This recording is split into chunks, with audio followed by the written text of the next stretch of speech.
So we're going to talk about routes and forms. I just threw these two together because if you make a custom form and you don't have anywhere to show it, then that's a pointless example. So, and I re-enabled my vanity slide in case y'all forgot who I was. There I am.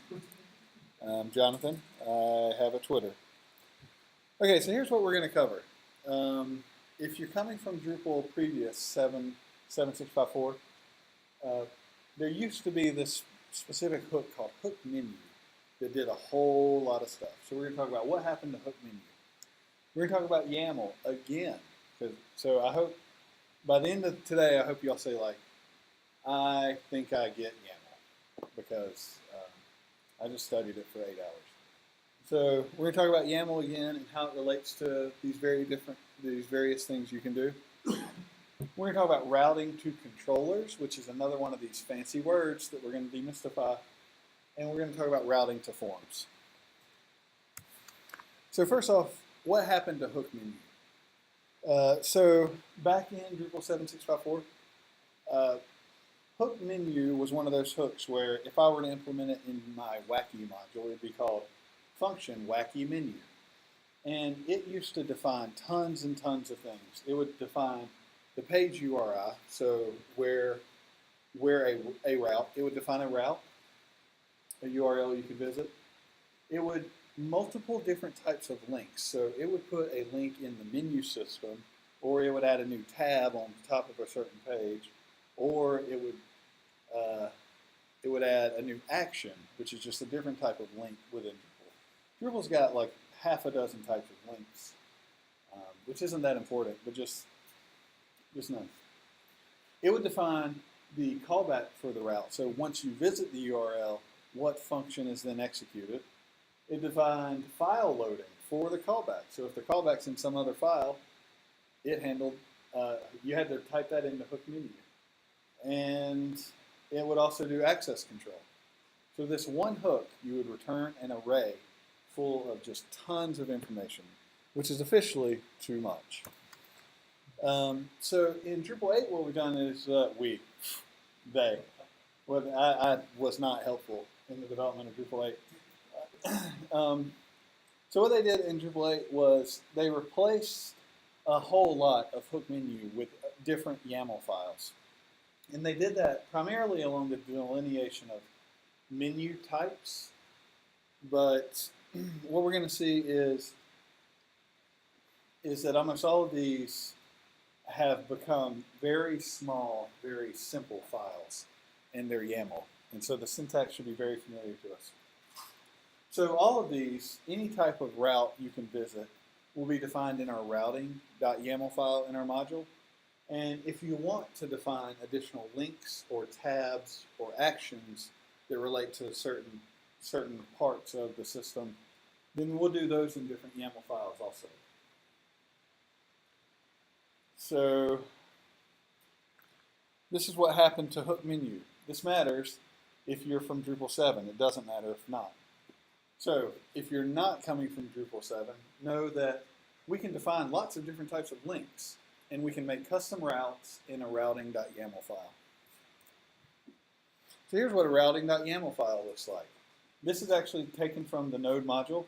These are just two different examples, and we should be hopefully fairly comfortable with this by now. I mean, it's that same syntax we keep seeing, pretty straightforward. So let's look at routing to a form first. So what we do is we have the name of our route, which we made up. It's not important what it is. It could be used by other things, but you totally get to decide what the name of your route is, just this name. The path, so this is the part of the URL of the Drupal that will now be created. And then we have this subsection called defaults, where we define a few additional things. So what callable, or what sort of callback, I guess, I'm struggling with the word at 3 p.m. This route expects. In this case, it expects a form, and that form is this fully namespaced class.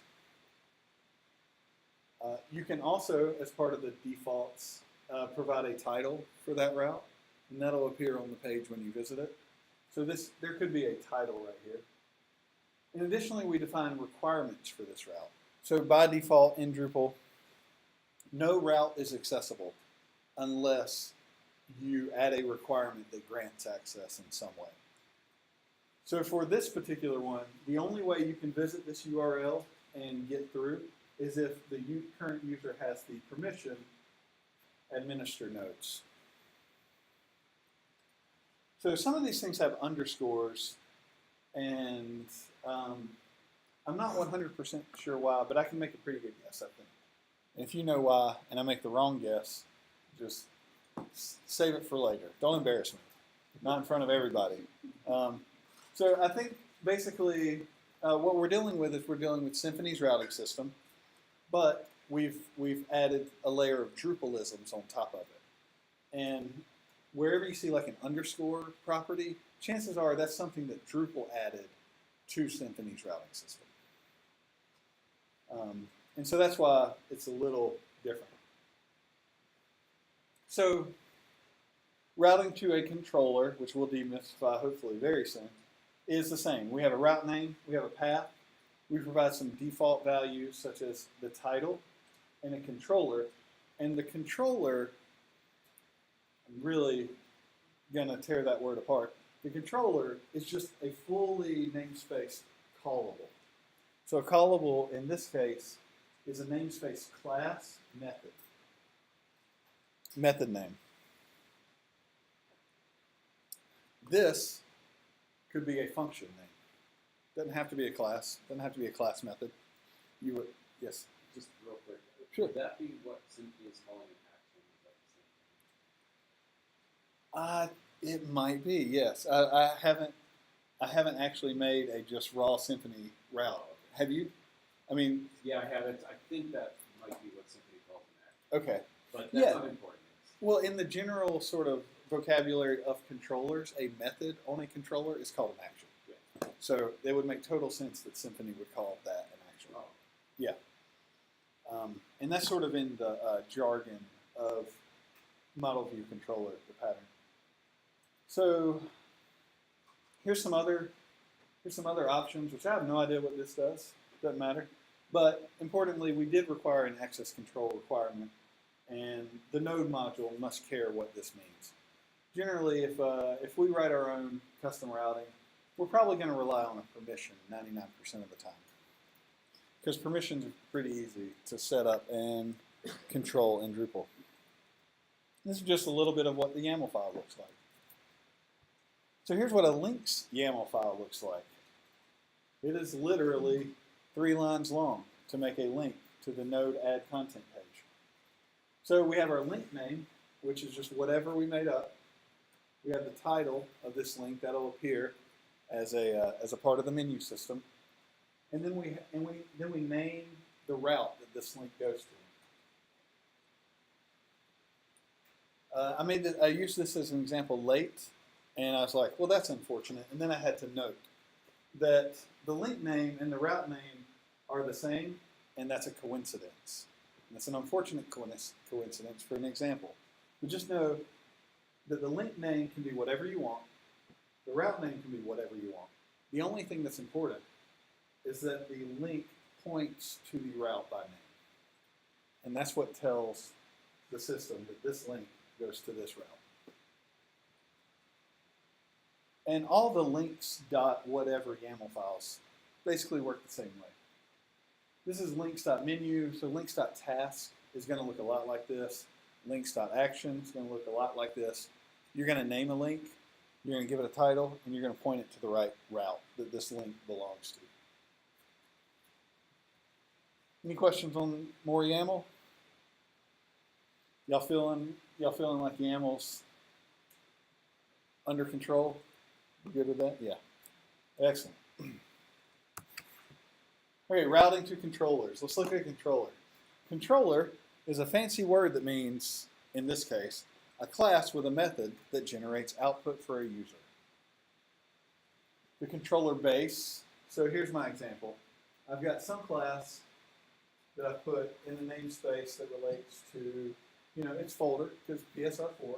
So we can assume right now But this lives in a module called example.routing in a folder called source and a folder called controller.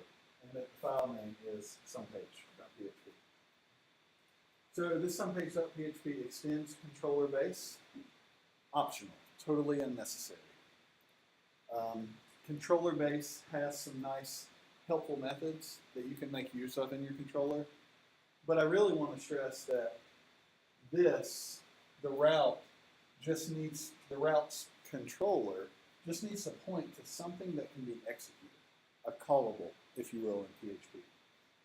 It can be a function. Because, well, what happens is when they visit that URL, whatever is listed here is going to be executed. That sounds bad. No, it's going to be called. Wow. It doesn't matter. Basically, so we visit this URL, and then some method, my method is run, and my method just returns a Drupalism, which is a render array. You could probably return just a string, and that would look more generic. But Drupal likes these concepts of render arrays, and so that's what I'm showing in my example. And here's a different route. Smooth this out. Okay, so here's a route with parameters. And what I've done is in my path, does that seem blurry to everybody? Yeah. Oh, great. If I do, is that helping or hurting? I'll just pull up the exact example. How about that? Just go to the code. Nope.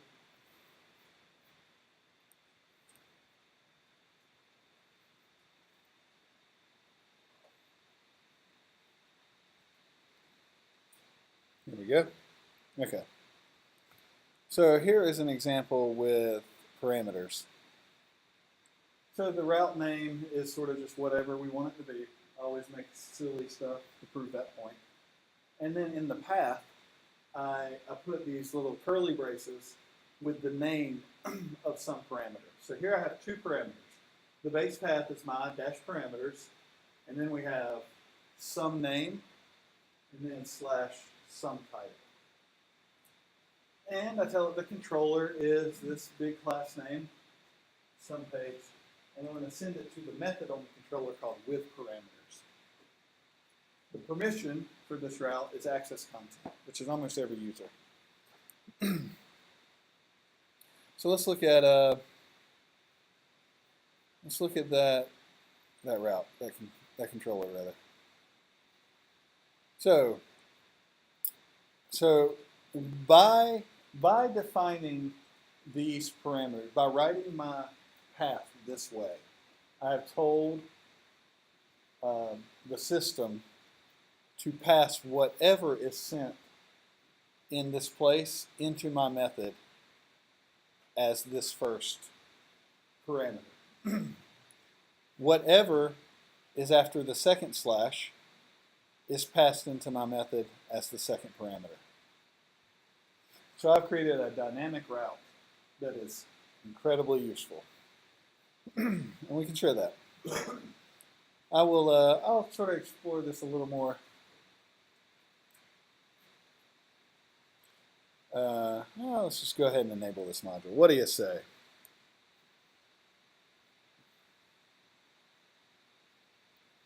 Okay, so I got this module on here. Let me just enable it and we'll play with that dynamic route that we were looking at. Example routing.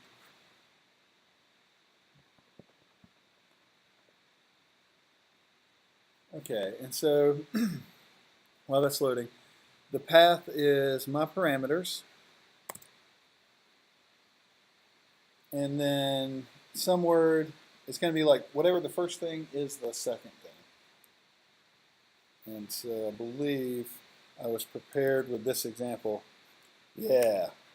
So we're going to say that my cat is the boss. What I did was I passed some value called my cat as the first parameter, boss as the second parameter. Those were sent to this method, and then I used those however I wanted in those methods. in this example is just to output a string. So that is routing with parameters. Any questions about simple routing to controller without parameters and simple routing to controller with parameters? When you need to write some pretty custom functionality. So if you're just building sort of like a brochure site, you're not going to use half of what we're talking about. This is we're well in the territory of custom module development.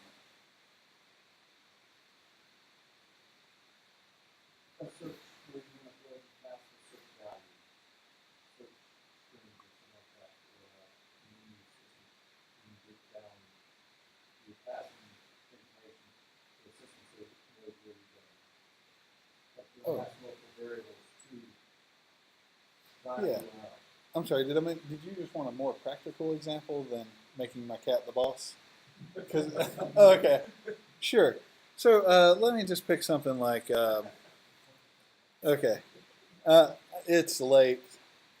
Let me just add a new piece of content, and it's going to be a page.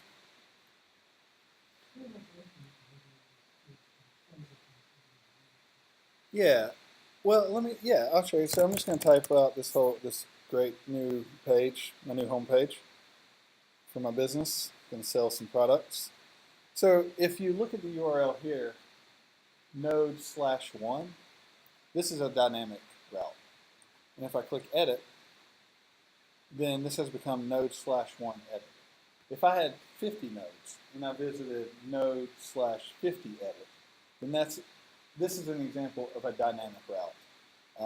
And so theoretically, if I was making something like this, then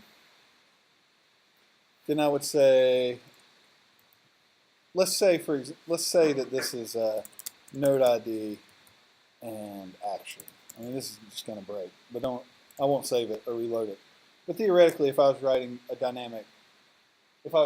node edit page, I would say, well, let's see, the node that's passed in as the first parameter is it node load? Something like this. Oh, of course it's not capital. Nobody does that. Node load, NID. And then we'll say like the action. Then I would do something like go get the edit form for this node and return that for the page. So that's roughly how like the node edit page works, is the URL passes all those parameters into one single method, and that method is what juggles the logic behind what to show. Is that helpful?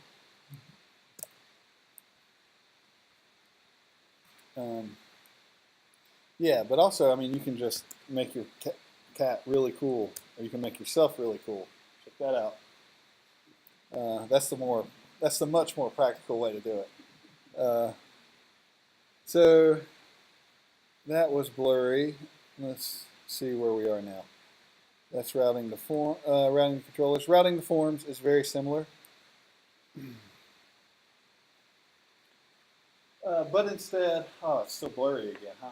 Well, so let's take a step back and let's not route to a form. Let's first define a form. And I'm just going to stick to code now because we're past the point of blurry projector being useful.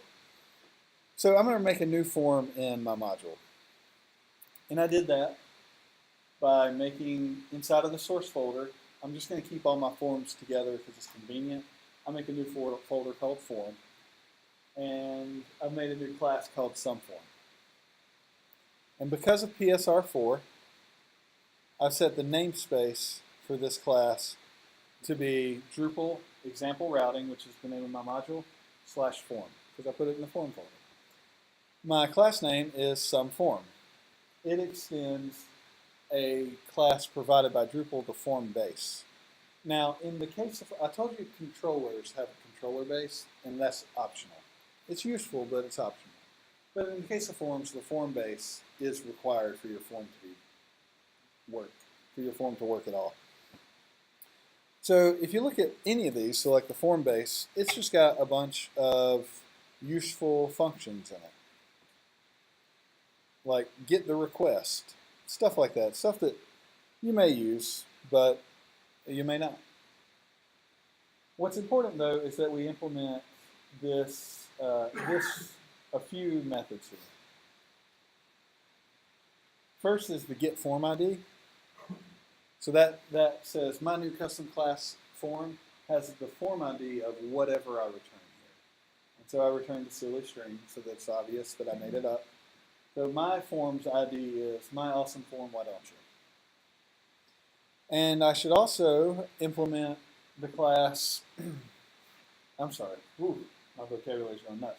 I should have a method called build form. And this should return the Drupalism that is a form array. So all this stuff is stuff that Drupal made up a decade ago, and we're never giving it up. So the build form method expects sort of this like base form that's got some basic stuff for you ready to go. And it also gives you the form state, which is an object. In Drupal 8, it's an object that has a bunch of useful information about like what values were last submitted by the user. And stuff like that, I guess, like it can also trigger the form to act a certain way. So the form state is like a meta object that is about this form. So I defined two form elements here. I've got a generic text field and I've got a submit button.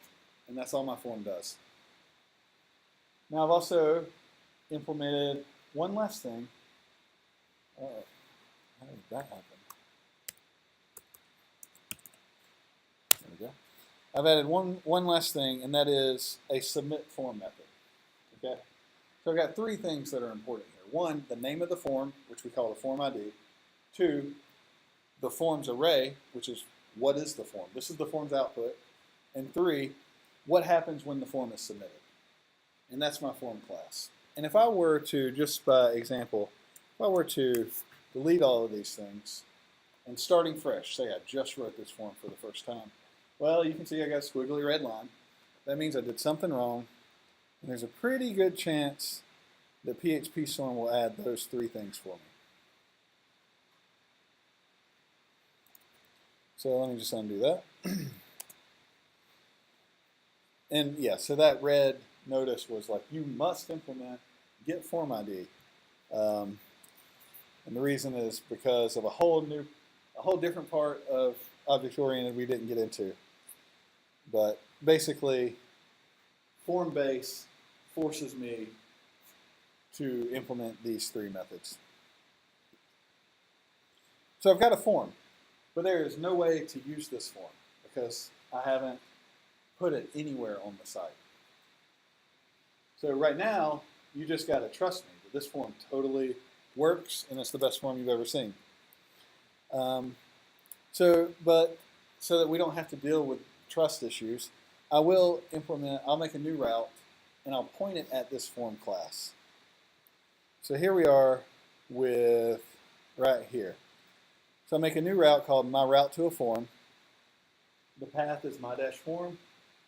The default, now instead of controller, I say the form, and I point to the form fully namespace form class. I even gave it a title, unlike node add. And I said the permission is access content. So let's visit my-form.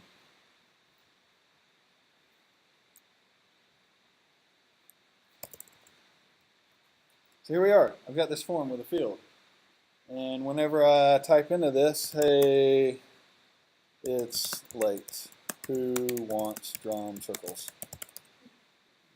And hit submit. Then on my class, my form's submit form method is called. And all I'm doing in that method is using the messenger again to add a message to the page. So sort of familiar here, I think. I guess one thing that might not be so obvious because I tucked it in right there. So the form state holds the values that were submitted by the user.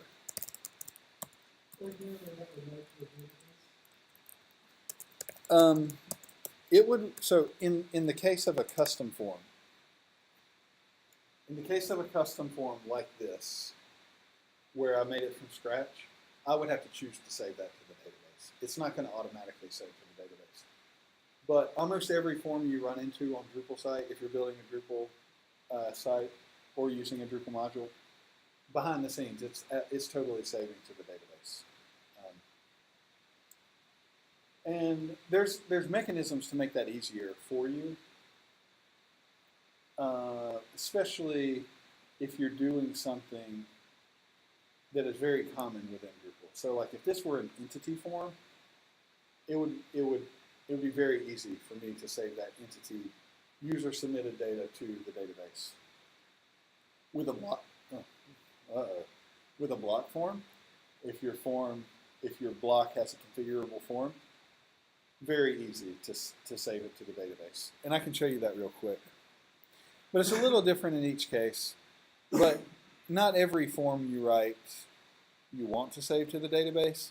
So it's sort of up to you. If you're writing just a random custom form, it's up to you to decide what happens there.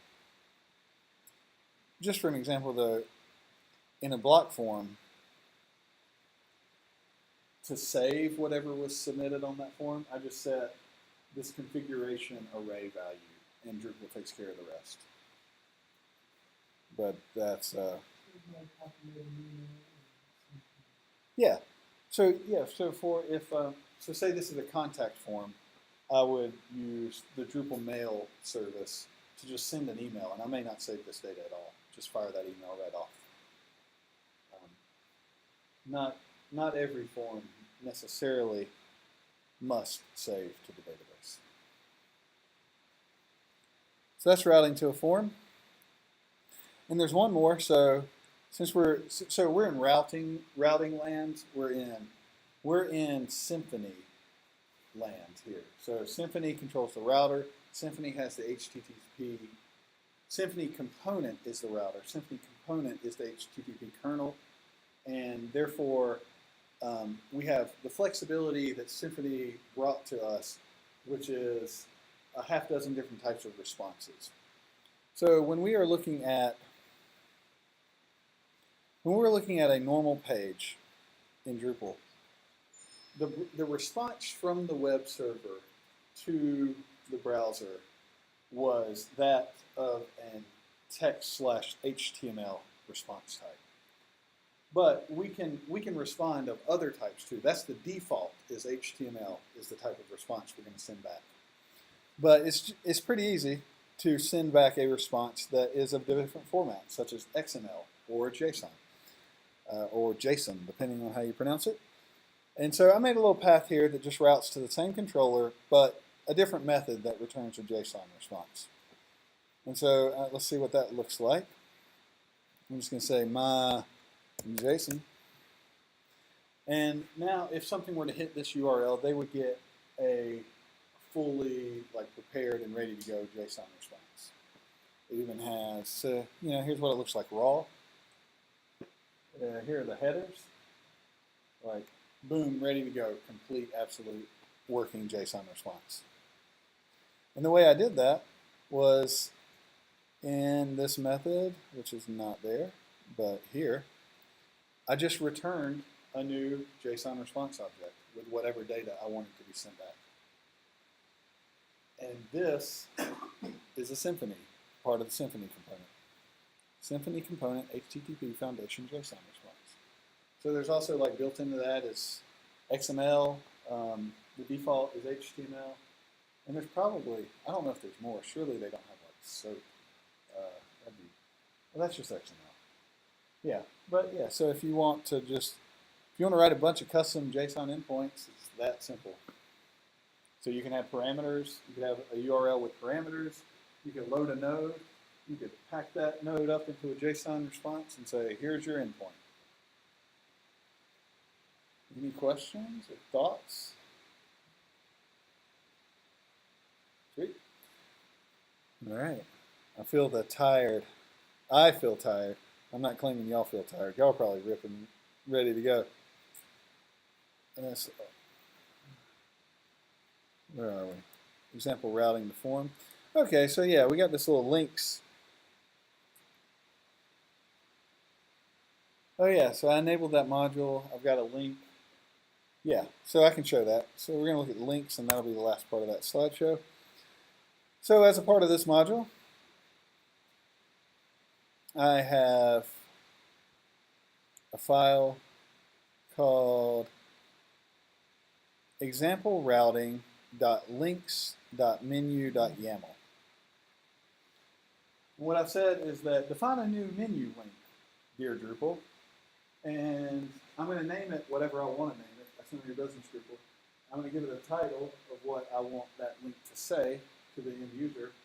I'm going to put it within a specific menu, which the main menu is kind of just a real obvious place to put it.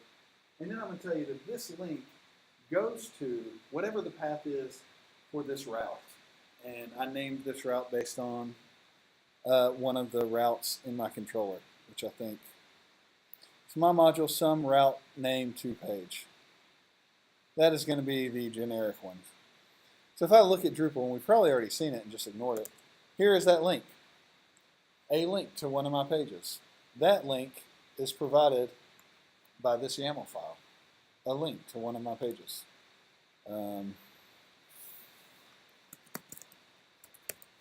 Let's see if this requires a cache clear or if that's just dynamic. Oh, so I changed it. So it's definitely caching our YAML files. I'll go ahead and call it and say I'm 100% sure of this now. So we'll clear the cache. I could have just cleared flush routing and link cache, but we clear the whole thing. So yeah, there's my link. My YAML file is controlling that link. If I click on it, I go to the route that I go to the URL that is defined by that route. So links point to route names. Route names control all the information about a route. Yes? And the advantage of that is that you can put it in one place and not put it Yeah, and it's also how so the front end of a website probably doesn't need a whole bunch of links defined that way, but all of these modules that come with Drupal, every one of these modules provides administrative links that way. And yeah, so every module, all of these links are coming from YAML files in modules. Because, you know, this will probably never change. They wrote this 4 years ago, the link that's named search and metadata, and they won't touch that file for the next decade. There's no reason for that to be in the database.